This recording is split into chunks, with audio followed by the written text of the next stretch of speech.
Bonjour à tous, je corrige aujourd'hui la partie D de l'exercice 2 du concours supplémentaire de recrutement des professeurs des écoles pour la session de 2022.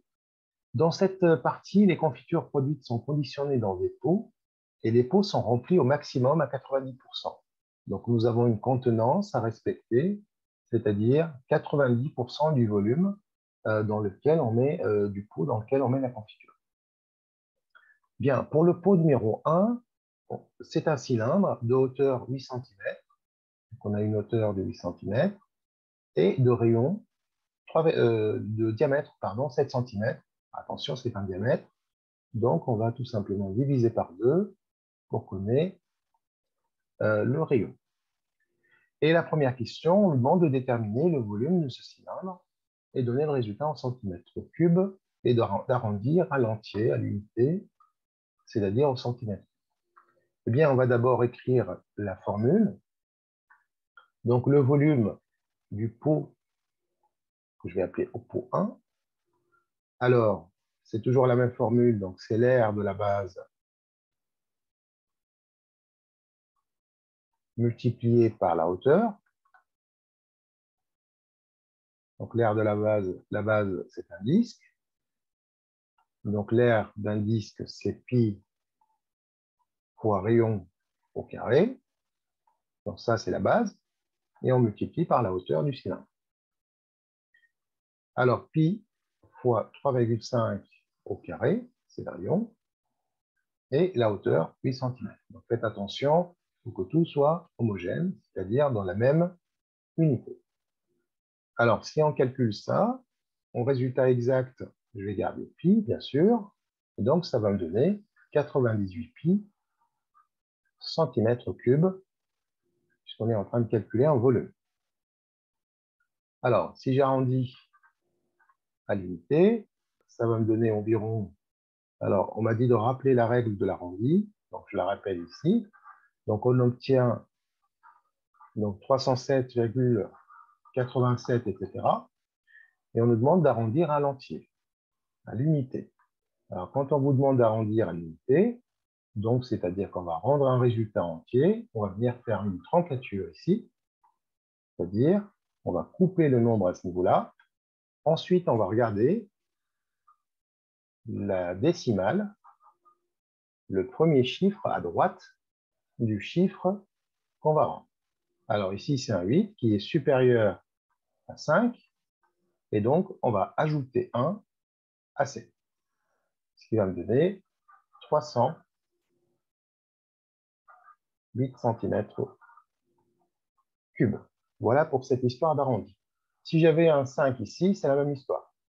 Si j'avais un 4, supposons que j'avais ça, si j'avais 307,47, eh bien l'arrondi ici, donc je fais toujours pareil, une truncature ici, sauf que le 4 est inférieur à 5, donc du coup, je fais abstraction de ça, et le résultat à rendre, ça sera 307 cm3.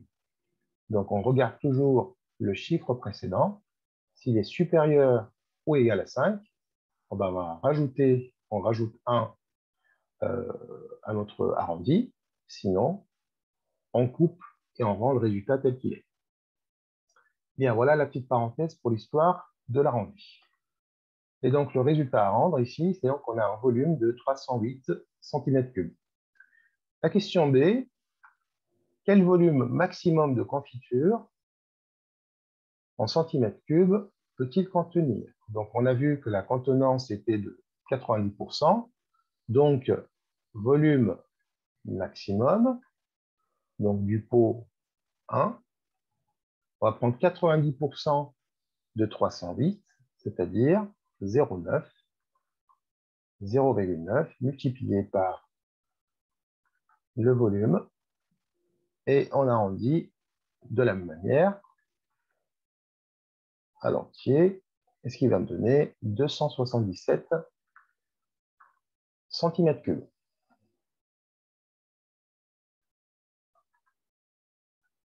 Donc je ne dois pas mettre plus de 277 cm. On passe à la question 2. Donc le pot 2 est un prisme droit. C'est un prisme, on appelle aussi un prisme droit. Dans la base, est un hexagone régulier de centre haut. Donc ici, voici le prisme droit. Donc je rappelle ce que c'est qu'un prisme droit. En fait, c'est un solide qui a deux bases polygonales. Donc un polygone, n'importe quel polygone ici. Ici, on a un hexagone. Donc deux bases polygonales, parallèles et identiques. Ensuite, toutes les autres faces latérales sont des rectangles. Si je fais tourner mon solide, je vais voir des rectangles de partout. Donc ça, c'est une face rectangulaire. Et c'est pareil pour les autres faces. Elles ne sont pas forcément identiques. Là, dans ce cas, elles le seront, puisqu'on a un hexagone régulier. Donc, tous les côtés ici sont égaux. On a 6 côtés égaux. C'est ce qu'on appelle un hexagone régulier. Et donc, ici, on a des faces rectangulaires identiques dans ce cas-là. Voilà ce que c'est qu'un prisme droit. Et donc, on nous dit que sa hauteur est égale à 8 cm. Donc, la hauteur de mon prisme droit est égale à 8 cm.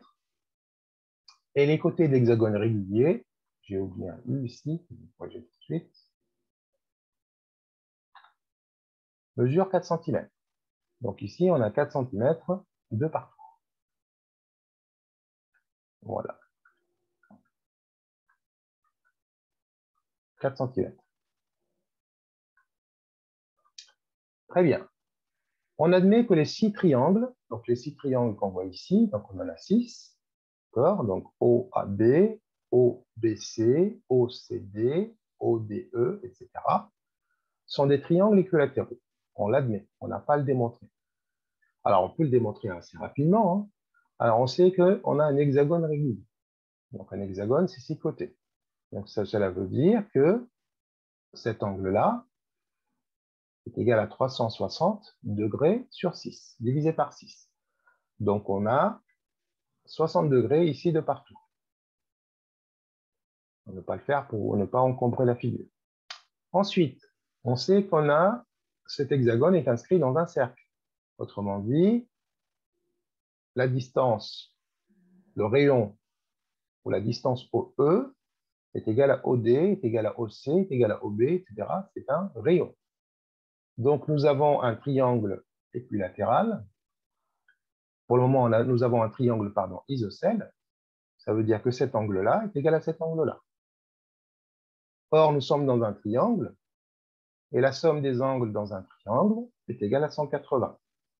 Donc, la somme de ces deux-là est égale forcément à 180 moins 60, ce qui nous fait 120 degrés. Et du coup, on a 60 de partout.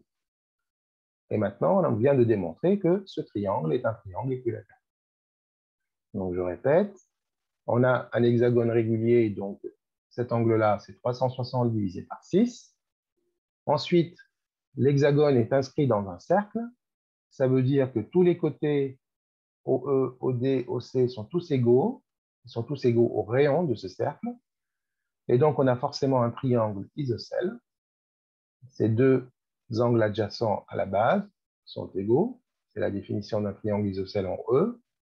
Et donc, en haut, pardon. Par conséquent, ces deux angles, la somme de ces deux angles est égale à 180 moins 60, ce qui nous fait 120. Et puisqu'ils sont égaux, on va diviser par 2, donc 60 de partout. Et donc, un triangle dont les angles sont tous égaux à 60 degrés, c'est un triangle équilatéral. Voilà pour la petite démonstration. Ici, on n'avait pas à la faire, donc on admet que les triangles sont équilatéraux. Bien, on admet également que l'aire d'un triangle équilatéral ayant pour côté x est égal à racine carrée de 3 sur 4 x au carré. Alors, je vais quand même faire une petite démonstration assez rapide. Je trace un triangle OAB supposé équilatéral.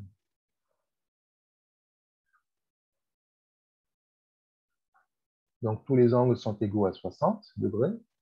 Je trace la hauteur issue de O.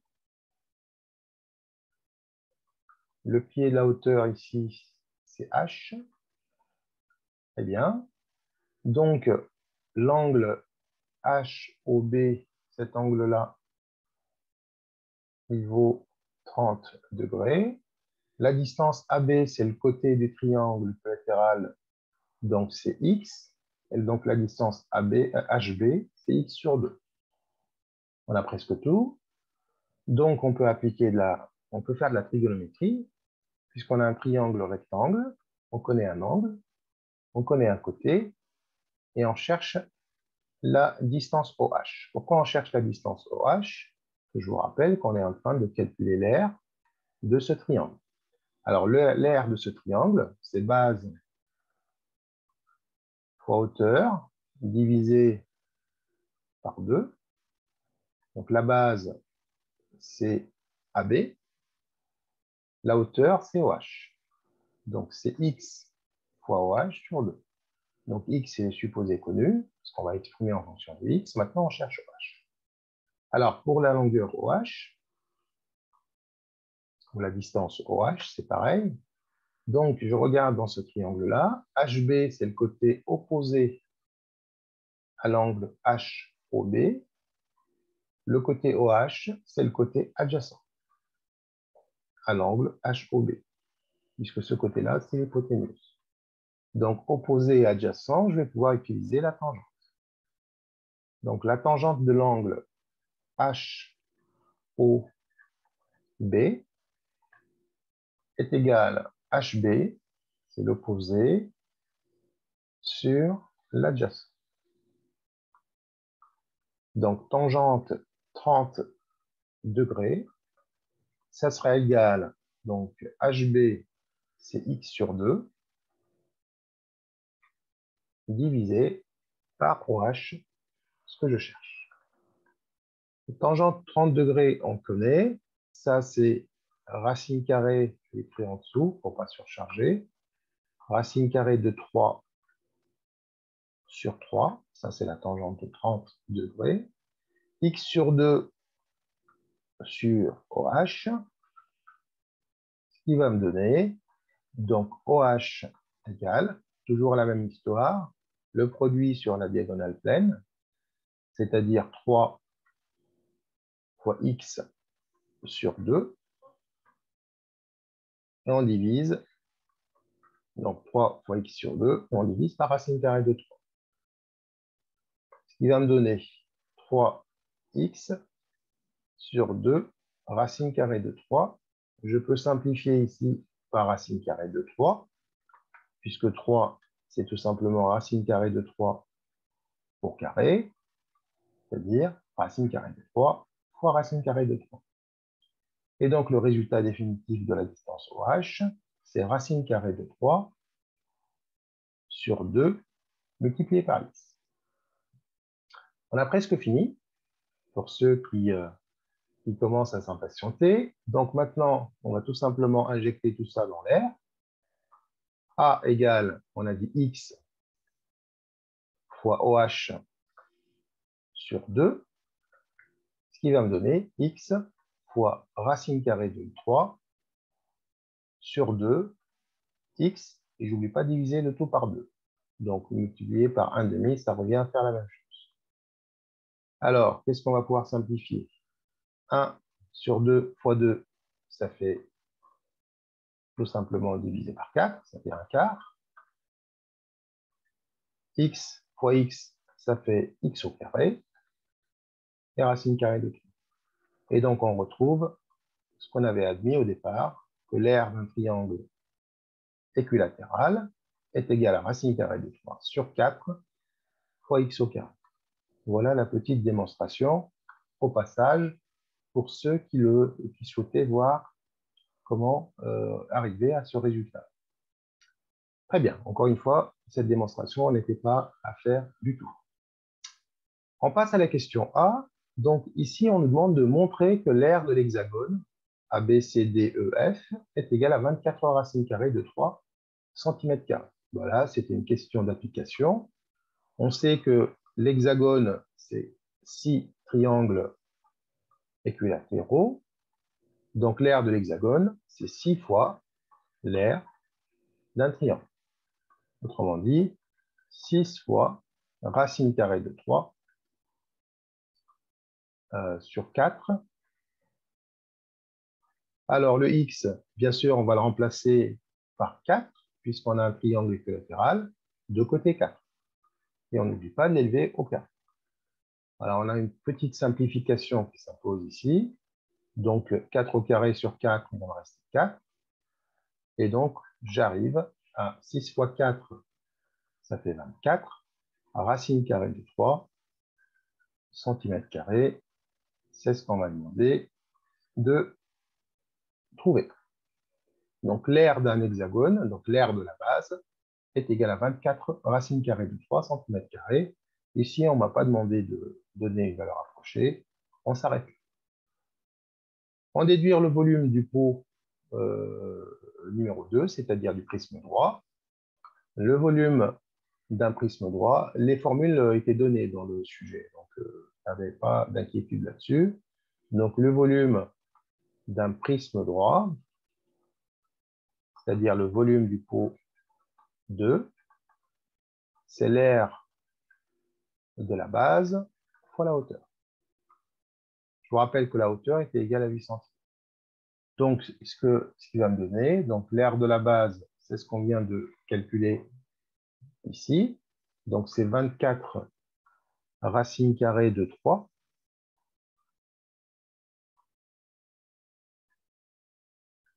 Multiplié par la hauteur de 8 cm. Alors, ce qui va me donner en résultat exact 192 racine carrée de 3 cm3. Et si j'arrondis à l'entier, je vais trouver, alors j'arrondis, environ 333 cm3. Alors, en résultat, en fait, en nombre décimal, on trouve 332,55 et quelques poussières. Donc, on arrondit à l'unité. Donc, je coupe ici. Ici, j'ai un 5. Et donc, je rajoute 1, ce qui me fait 333 cm3 en arrondi. Très bien. Pour la question C, quel est le volume maximum de confiture qu'on peut mettre dans ce pot, dans le pot qui a la forme d'un prisme droit? Eh bien, c'est la même histoire. Donc, on a dit 90%. Donc, 90% du volume total. Donc, le volume maximum du pot 2, ça sera 90%, c'est-à-dire 0,9, de la contenance totale, c'est-à-dire de 333 cm3, ce qui va me donner environ, j'arrondis aussi pareil, qui est 300 cm3 de volume maximum de confiture. Voilà, nous arrivons donc à la fin de cette séquence. Merci pour votre attention et à très vite pour la suite. Au revoir.